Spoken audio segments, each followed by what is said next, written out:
अभी जो हमने प्रॉपर्टी की थी ट्रिग्नोमेट्रिक फंक्शन की, उसका यूज़ करके चलिए कुछ एग्जांपल्स लेते हैं। पहले जो बेसिक प्रॉपर्टी है उसके ग्राफ, डोमेन और रेंज के ऊपर हमारे जो एग्जांपल है उनको देखते हैं पहले। तो हमें अगर कहा जाए फाइंड प्रिंसिपल वैल्यू ऑफ, ठीक है, सिंपल वैल्यू भी बोल सकता है या प्रिंसिपल वैल्यू भी एक ही मतलब है यहाँ पे। अगर हमें कहा जाए प्रिंसिपल वैल्यू निकालो साइन इनवर्स √3/2 की, तो क्या होगी इसकी प्रिंसिपल वैल्यू और कैसे निकालेंगे? बहुत सिंपल सा काम है। देखिए, अगर इसकी प्रिंसिपल वैल्यू मान लेता हूँ मैं थीटा है, और हमने जो साइन इनवर्स एक्स के बारे में पढ़ा और हमें पता है साइन इनवर्स एक्स है अगर थीटा, तो थीटा की वैल्यू कहाँ से कहाँ तक हो सकती है? -π/2 से +π/2 में, इससे बाहर तो हो नहीं सकते। तो अगर हम -π/2 से +π/2 के बीच में थीटा की वैल्यू फाइंड आउट करेंगे, जो भी आएगी वो इसकी प्रिंसिपल वैल्यू कहलाएगी। इसे फाइंड आउट करने का काम सिंपल है। अगर sine inverse x is equal to theta हो, तो आपको बताया था थीटा, इसको इनवर्स ट्रिग्नोमेट्री को सीधा आप ट्रिग्नोमेट्री में बदल सकते हैं, तो √3/2 is equal to sine theta.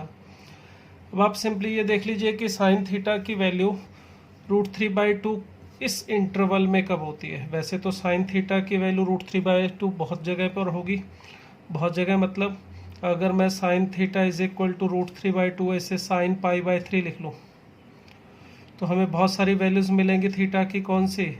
n π plus -1 power n into alpha, यानी कि π/3। अब इसको यूज़ करके अगर मैं थीटा की वैल्यू निकालूँ, 0 रखने पर π/3 मिलेगा, 1 रखने पर हमें पाई माइनस π/3 यानी 2π/3 भी मिलेगा, -1 भी रख सकते हो, उससे -4π/3 मिलेगा। ऐसे बहुत सारी वैल्यूज़ हमें मिलेंगी, मगर हमने साइन इनवर्स एक्स को थीटा के इक्वल लिखा हुआ है। साइन इनवर्स की वैल्यू एंगल जो भी हो थीटा के इक्वल है, तो थीटा -π/2 और +π/2 के बीच ही रहेगा। तो ये जो वैल्यू है हमारी π/3, ये हमारा प्रिंसिपल वैल्यू होगा, यानी कि साइन इनवर्स √3/2 की जो प्रिंसिपल वैल्यू है वो है π/3। क्लियर? इसी तरह से अगर हमें कॉस इनवर्स के लिए ढूंढना है, कॉस इनवर्स -1/2, तो भी वही तरीका है। ठीक है, सेकंड पार्ट कर रहा हूँ। अगर हमें कॉस इनवर्स -1/2 कहाँ होगा ये पता करना है, तो उसके लिए भी सिंपल सा काम, कॉस इनवर्स की वैल्यू जो भी इसका एंगल है, यहाँ पे -1/2 मैंने इसको थीटा मान लिया।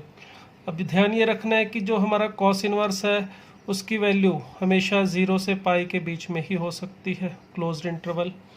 तो इसमें आपको या तो सीधा देख लेना है कि इसमें उठा के इधर ले चलूँ, तो cos theta is equal to -1/2 कहाँ पर होगा? इस इंटरवल में।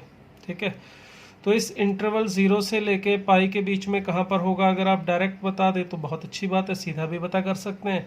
नहीं पता तो कोई बात नहीं, कोई एक ऐसा एंगल जहाँ पर ये -1/2 हो वो ढूंढ के उसके हिसाब से भी कर सकते हैं।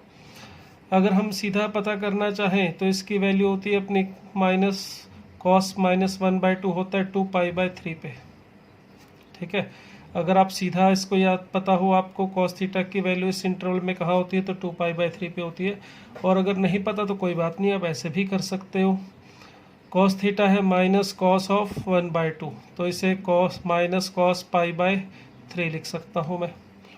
अब cos theta is equal to cos alpha का फार्मूला लगाने के लिए पहले इस माइनस का इलाज कर लेता हूँ। उसके लिए इसको मैं cos ऑफ पाई माइनस 2π/3 ऐसे लिख लेता हूँ, सॉरी पाई माइनस π/3, क्योंकि cos 180 minus theta minus cos theta होता है, तो मैंने इसको माइनस का इलाज करने के लिए इसको cos पाई माइनस थीटा लिख लिया, जिससे cos theta is equal to cos of 2π/3। तो यहाँ से भी मैं सीधा बोल सकता हूँ थीटा इज इक्वल टू 2π/3। अगर फार्मूला भी लगा के सॉल्व करोगे तो cos theta is equal to cos alpha के लिए फार्मूला होता है ट्रिग्नोमेट्रिक इक्वेशन में 2nπ प्लस माइनस अल्फा। तो यहाँ से हमें थीटा की बहुत सारी वैल्यूज़ मिलेंगी। 0 रखने पर 2π/3 एंड माइनस 2π/3, 1 रखने पर 2π प्लस माइनस 2π/3 यानी कि 4π/3 एंड 8π/3। इस तरह से बहुत सारी वैल्यूज़ हमें मिलती जाएंगी, मगर हमें वही लेनी है जो इस इंटरवल में हो 0 से पाई। तो इसका मतलब cos इनवर्स -1/2, इसकी वैल्यू हमें मिल जाएगी कितनी? cos inverse -1/2 2π/3। इसी तरह से अगर मैं tan इनवर्स की वैल्यू देखूं, मैं सीधा लिख रहा हूँ वो tan इनवर्स 1/√3 है। तो हमें पता है कहाँ पर कोई भी एक ऐसा एंगल जहाँ पर ये इस tan इनवर्स की रेंज होती है -π/2 से +π/2। तो थीटा की कोई भी एक ऐसी वैल्यू ढूंढो, अगर सीधा पता है तो बहुत अच्छी बात है, सीधा भी लिख सकते हो। कोई एक वैल्यू जहाँ पर tan theta is equal to कितना होना चाहिए 1/√3। तो tan थीटा 1/√3 कहाँ पर होता है π/6 पे। तो ऐसे सीधा भी लिख सकते हो और ये प्रॉपर मेथड से भी कर सकते हो। तो कोई भी इस तरह से एंगल दिया हो, प्रिंसिपल वैल्यू ढूंढनी हो तो हम इस तरह से ढूंढ सकते हैं। ठीक है, ये tan इनवर्स की आ गई। इसी तरह से 2-4 वैल्यूज़ और भी अगर मैं ढूंढूँ सिंपली तो इसी तरीके से, तो क्या कर सकते हैं, जैसे हमें कह दिया जाए sin इनवर्स 1/2, तो हम सीधा लिख सकते हैं कितना होगा π/6। अगर हमें कह दिया जाए tan इनवर्स √3 तो कितना होगा π/3। cos इनवर्स 1/2 कह दिया जाए तो ये भी कितना होगा π/3। तो ये कुछ ऐसे वाले जैसे हमें पता है cos π/3 1/2 होता है, तो cos इनवर्स 1/2 π/3। जो सिंपल आपको रिजल्ट्स ध्यान है, बस उसमें ध्यान रखना है कि ये जो वैल्यू है cos इनवर्स की वो 0 से पाई, साइन इनवर्स के लिए -π/2 से +π/2 क्लोज इंटरवल, tan इनवर्स के लिए -π/2 से π/2 open interval and so on. तो ये बातें ध्यान रखनी है।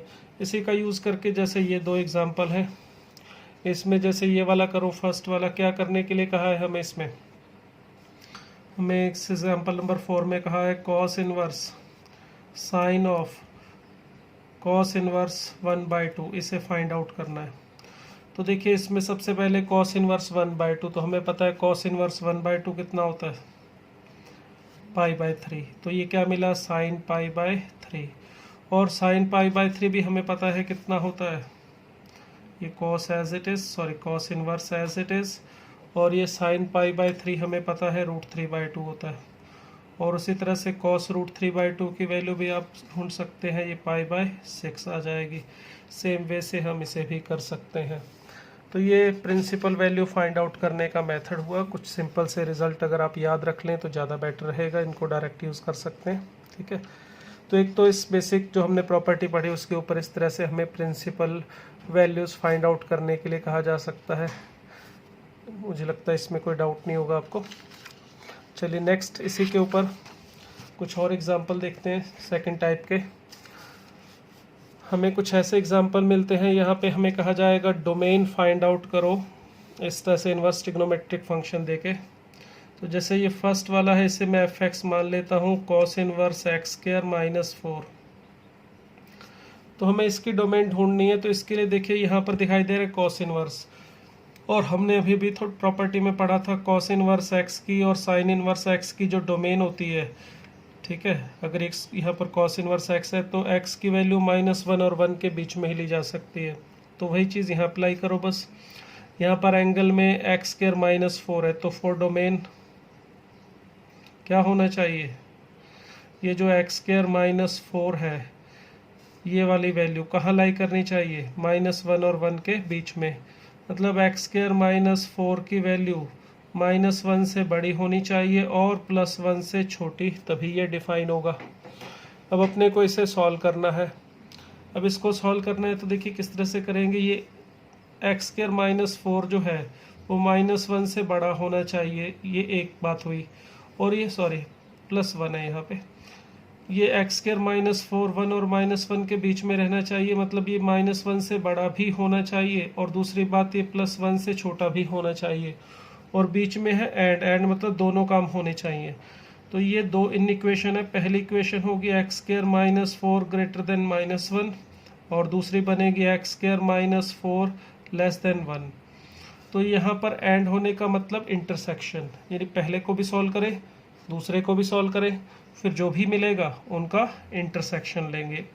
जब एंड होगा तो इंटरसेक्शन, और होगा तो यूनियन। तो यहाँ पर अगर मैं इसको सॉल्व करना चाहूँ तो ये x² -3 > -0, इसे लिख सकता हूँ x -√3 x +√3 > 0। तो x -α x -β <0 हो तो उसके अकॉर्डिंग x लाई करना चाहिए अल्फ़ा और बीटा के बीच में। अल्फ़ा का मतलब यहाँ पे छोटा रूट जो आ रहा है -√3 और बीटा का मतलब बड़ा रूट जो आ रहा है +√3। तो इस कंडीशन के according x minus alpha x minus beta greater than zero होता है आउटसाइड अल्फ़ा एंड बीटा। ठीक है, ये प्रॉपर्टी हमने बहुत बार यूज़ की है। x minus alpha into x minus beta अगर ग्रेटर देन ज़ीरो दिया जाए तो ये पॉजिटिव कहाँ पर होता है, अल्फ़ा और बीटा के बाहर, और नेगेटिव कहाँ होता है, अल्फ़ा और बीटा के अंदर। अब यहाँ पर ये फर्स्ट इन इक्वेशन का आंसर जो है वो मैंने यहाँ पे डिनोट कर दिया। अब दूसरे वाले को सॉल्व करें इन इक्वेशन को, तो इसके अकॉर्डिंग आ जाएगा x² minus 5 less than equal to 0। तो इसको भी फैक्टराइज करके लिखना चाहें तो x माइनस √5 x प्लस √5 ऐसे लिख सकते हैं। अब इसमें आ रहा है x minus alpha x minus beta less than 0। तो लेस देन 0 का मतलब x कहाँ लाई करना चाहिए, अल्फ़ा और बीटा के बीच में। अल्फ़ा का मतलब -√5, बीटा का मतलब √5 प्लस √5, और x इन दोनों के बीच में लाई करना चाहिए। तो ये रीज़न आ गया। इक्वल टू यहाँ पर है, इसका मतलब इन दोनों पॉइंट्स पे क्लोज्ड इंटरवल लगेगा, और यहाँ पर भी इक्वल टू था तो यहाँ पर भी क्लोज्ड। अगर इक्वल टू ना होता तो यहाँ पे ओपन इंटरवल आता, ओपन सर्कल से डिनोट करते। अब आप देखिए ये जो दोनों कंडीशन है इसका कॉमन रीज़न दोनों का इंटरसेक्शन करके ये इंटरवल मिल रहा है। तो इसका मतलब x कहाँ से कहाँ तक लाई करना चाहिए, -√5 से -√3 तक हो सकता है, या फिर √3 से लेके √5। तो यहाँ पर x की वैल्यू लाई कर सकती है। तो ये इस फंक्शन की आ गई है डोमेन। क्लियर, ये हमने फर्स्ट एग्जांपल किया। अब चलते हैं सेकंड के ऊपर, ये वाला सेकंड वर्स। तो इसमें देखिए हमें डोमेन ढूंढनी है, तो कंडीशन सोचिए क्या लगानी चाहिए सेकंड केस में। और डोमेन इसमें f(x) जो है या g(x) जो भी नाम देना चाहो इसको दे सकते हो। sec inverse x² plus 3x plus 1। तो sec इनवर्स की डोमेन के लिए हमने पढ़ा था कि ये जो एंगल है इसके लिए ये लाई करना चाहिए -∞ से -1 या फिर 1 से इनफाइनाइट। तो इसका मतलब ये x² प्लस 3x प्लस 1 या तो यहाँ पर होना चाहिए, यानी कि क्या होना चाहिए, -1 से छोटा, या फिर कहाँ पर होना चाहिए, इस जगह पे, यानी कि 1 से बड़ा। x² plus 3x plus 1 greater than equal to 1। ठीक है, अब इसमें एक चीज़ देखिए, यहाँ पर है और मतलब ये वाली वैल्यू या तो यहाँ होनी चाहिए -1 से पीछे या फिर 1 से आगे। तो यहाँ पर ये दो इन इक्वेशन के बीच में आ रहा है, और का मतलब यूनियन, एंड का मतलब इंटरसेक्शन होता है। तो जब हमने यहाँ पे एंड था तो दोनों केसेस को सॉल्व करने के बाद उनका कॉमन रीज़न लिया था। यहाँ पर बीच में है और, तो इसका मतलब दोनों को सॉल्व करके जो फाइनल आंसर आएगा उसका हम यूनियन करेंगे। तो चलो इससे सॉल्व करते हैं। तो x² प्लस 3x प्लस 2 मिलेगा यहाँ पे लेस देन इक्वल टू 0। तो इसके फैक्टर बन सकते हैं x plus 1 x plus 2 less than equal to 0। तो इसके अकॉर्डिंग हम कंडीशन देखें x minus alpha x minus beta less than 0। तो कहाँ पे लेस देन 0, इन नेगेटिव कहाँ पर होगा, अल्फ़ा और बीटा के बीच में। छोटी वैल्यू जो भी होती है अल्फ़ा और बड़ी वैल्यू हम बीटा को लिखते हैं। तो इस कंडीशन के अकॉर्डिंग x इस इंटरवल में लाई करना चाहिए अल्फ़ा और बीटा, -2 से -1। अब इसे सॉल्व करें, यहाँ पे 3x है, तो इस कंडीशन के अकॉर्डिंग इस 1 को इधर लाएंगे तो ये x² plus 3x greater than equal to 0 मिलेगा, या इसे x into x plus 3 greater than equal to 0 ऐसे कह सकते हैं।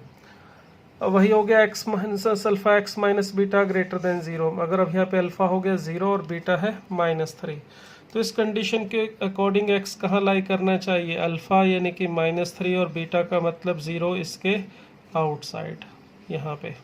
क्लियर, तो ये फर्स्ट वाली इक्वेशन का आंसर था -2 से -1, और ये सेकंड वाले का है।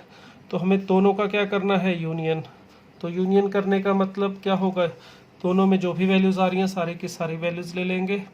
तो हम लिख सकते हैं फाइनल आंसर -∞ से -3 इक्वल टू है यहाँ पर भी और यहाँ पर भी, तो इन सभी जगह पर क्लोज्ड इंटरवल लगेगा।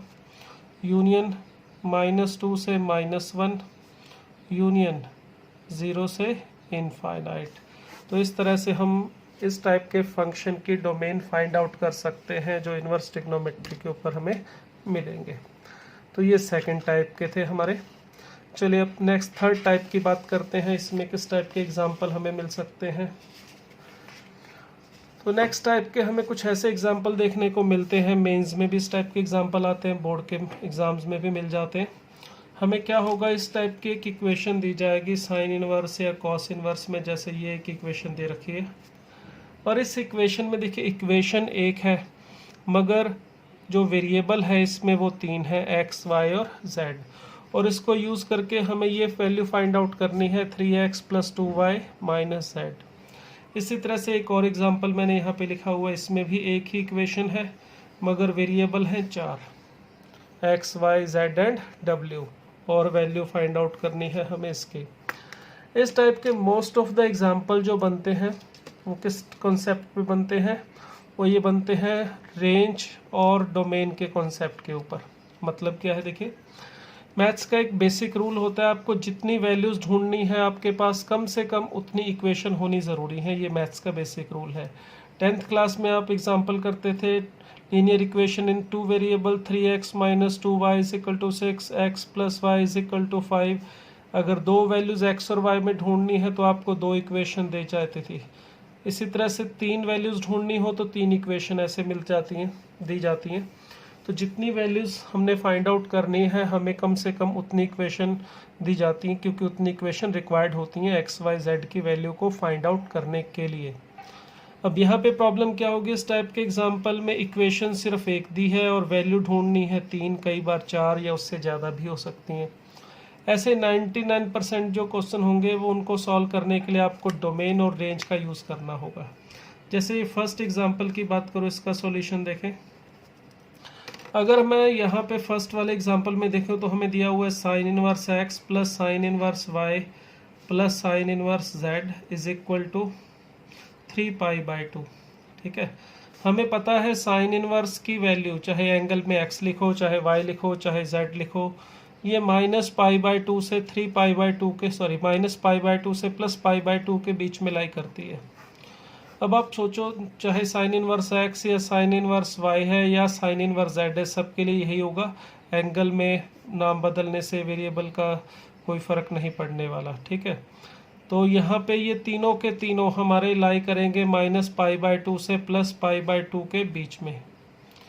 अब सोचो अगर तीनों की वैल्यू ही -π/2 और +π/2 के बीच में है तो इनका जो सम होगा sign inverse x + sine inverse y + sine inverse z, ये मिनिमम कितना होगा, इन तीनों का सम यानी -3π/2, और मैक्सिमम हो जाएगा 3π/2। और आपको यहाँ पे जो वैल्यू दिखाई देगी वो मोस्ट ऑफ द केसेस में या तो ये मैक्सिमम वाली दी जाएगी या मिनिमम वाली दी जाएगी। तो इसका मतलब यहाँ पर ये तीनों का जो सम है ये इसके मैक्सिमम सम के इक्वल दे रखा है। ये तीनों का सम मैक्सिमम 3π/2 हो सकता है और उतना ही इसने दे रखा है। अगर इसने ये मैक्सिमम वैल्यू जो पॉसिबल है वो दे रखी है तो इसका मतलब सिंपल सी बात है, ये मैक्सिमम वैल्यू 3π/2 ये सिर्फ और सिर्फ तभी अटेन कर सकता है जब ये तीनों sign inverse x, sine inverse y, sine inverse z अपनी मैक्सिमम वैल्यू को अटेन करें। मतलब ये एक ही केस में पॉसिबल है जब sign inverse x, sine inverse y और साइन इनवर्स z तीनों की वैल्यू क्या हो, π/2। अगर यहाँ पे 3π/2 की बजाय -3π/2 दिया जाता है इनका सम, तो भी कहानी वैसी ही होती है। अगर इन तीनों का सम -3π/2 दिया जाएगा तो -3π/2 भी तभी पॉसिबल है जब तीनों अपनी मिनिमम वैल्यू को अटेन करें। इस टाइप के कॉन्सेप्ट के ऊपर इस टाइप के जो एग्जांपल है बनते हैं। अब यहाँ पे अगर x, y, z की वैल्यू देखें तो तीनों की वैल्यू आ जाएगी sin π/2 which is equal to 1।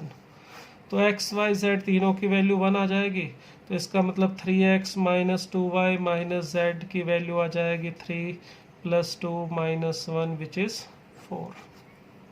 Clear. Same इसी तरह से जो नेक्स्ट है वो बस कॉस में दिया हुआ है।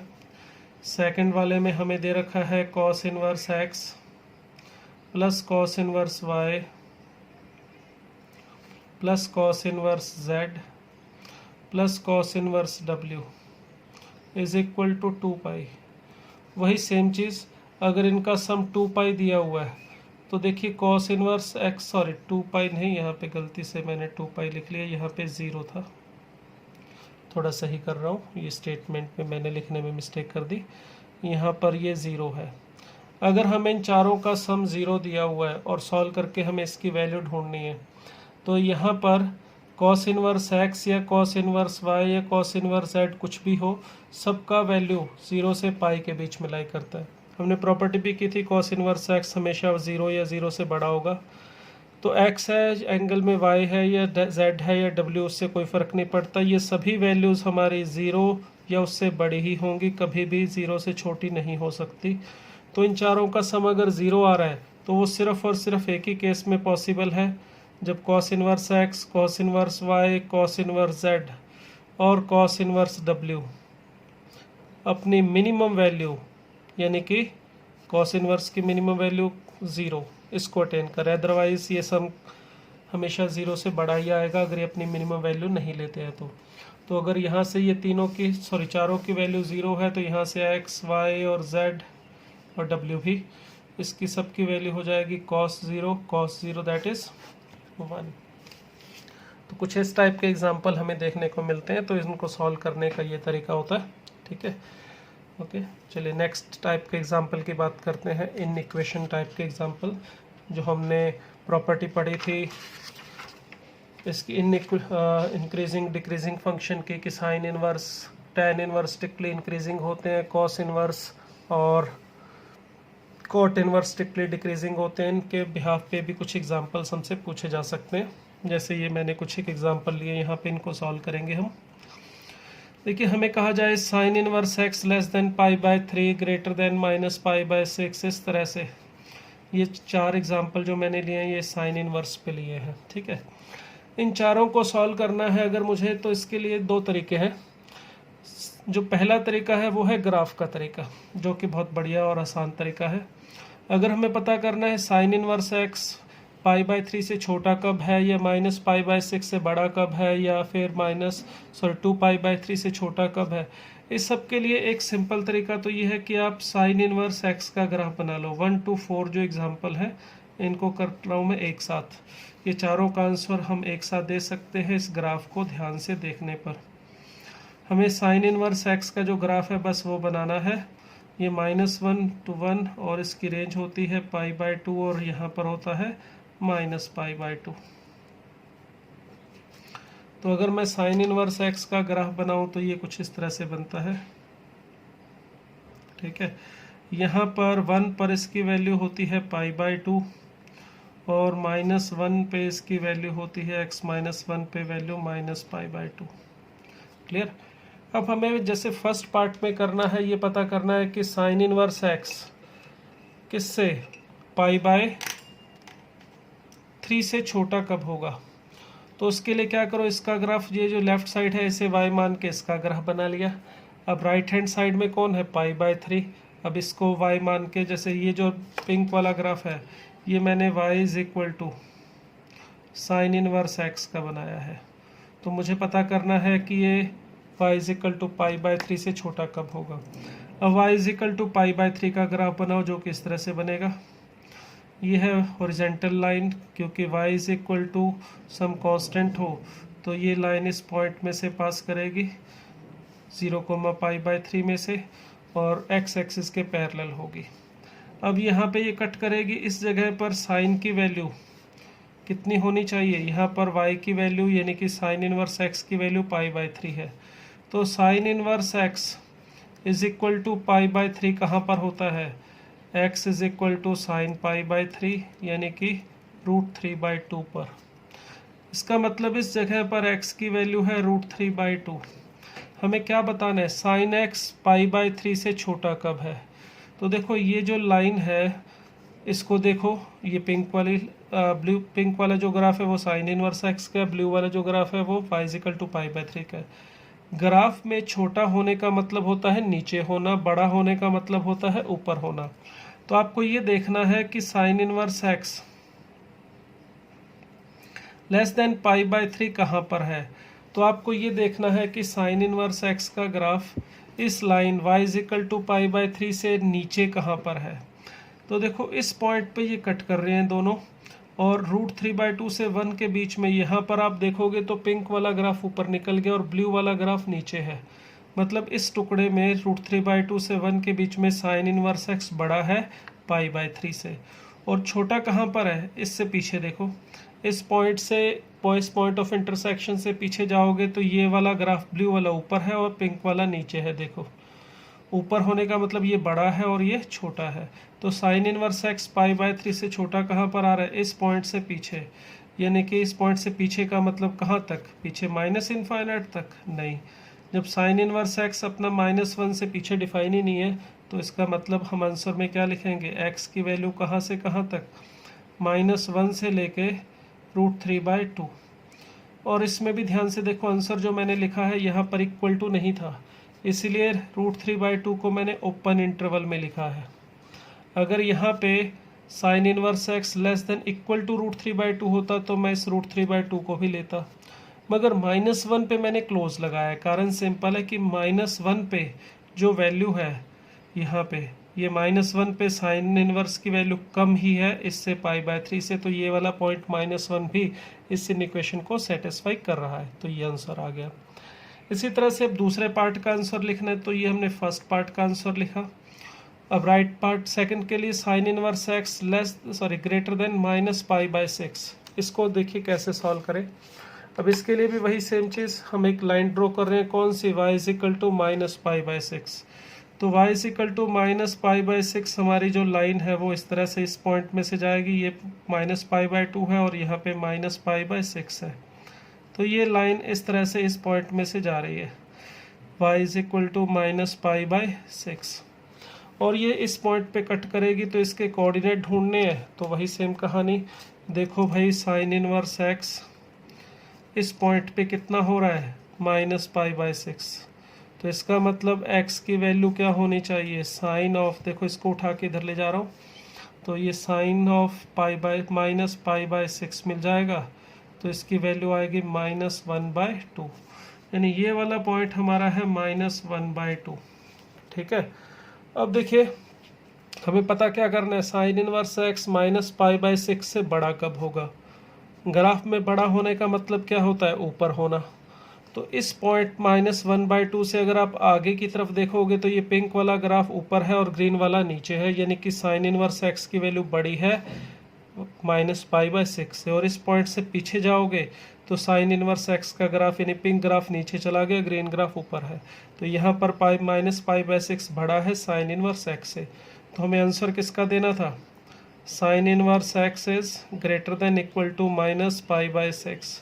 तो कहाँ पर ये -π/6 से बड़ा है, इस पॉइंट से आगे, यानी कि -1/2 से लेके कहाँ तक, 1 तक, +1 तक, जिसमें -π/2 पे भी मैंने क्लोज लगाया क्योंकि यहाँ पर इक्वल टू दिया हुआ था। क्लियर। अब ज़रा थर्ड वाले पार्ट को देखें, इसमें दिया sine inverse x less than 2π/3। तो देखो भाई ये लाइन 2π/3 कहाँ पर है, तो π/2 90 डिग्री यहाँ पर है, 2π/3 होगा इससे ऊपर, इस जगह पे ये वाला पॉइंट है 2π/3, तो ये जो लाइन है ये है y = 2π/3। अब हमें बताना क्या है, इसमें हमें बताना है साइन x, थर्ड पार्ट का जो हमसे पूछा गया है उसमें ये पूछा गया है कि sine inverse x less than 2π/3 कब होगा।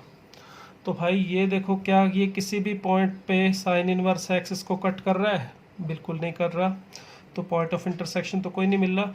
मगर ये इस भी साफ दिखाई दे रहा है कि साइन इनवर्स x का ग्राफ यानी पिंक ग्राफ इस जो स्काई ब्लू ग्राफ है इससे हमेशा कहाँ पर है, नीचे, ये y = 2π/3 से नीचे है। तो साइन इनवर्स x 2π/3 से छोटा कब होगा, हमेशा। हमेशा का मतलब क्या, जब ये डिफाइन है। तो डिफाइन कहाँ पर है, ये डिफाइन है -1 और 1 के बीच में। तो साइन इनवर्स x 2π/3 से छोटा कब होगा, ऑलवेज, ऑलवेज मतलब जब भी ये डिफाइन होगा। इसका आंसर हम थोड़ा ध्यान से देखते तो वैसे भी दे सकते थे बिना ग्राफ के। हमें पता है साइन इनवर्स x की रेंज -π/2 से +π/2 होती है, और हमसे पूछा जाए कि यार ये -2π/3 से जो साइन इनवर्स एक्स है छोटा कब होगा, तो जब sign inverse x maximum he pi by 2 तक जा सकता है, तो वो इससे हमेशा छोटा ही रहेगा। बिना ग्राफ के भी हम सीधा आंसर दे सकते हैं। इसी तरह से हमसे जो फोर्थ पार्ट है उसमें क्या पूछा गया है, उसमें पूछा गया है हमसे साइन इनवर्स एक्स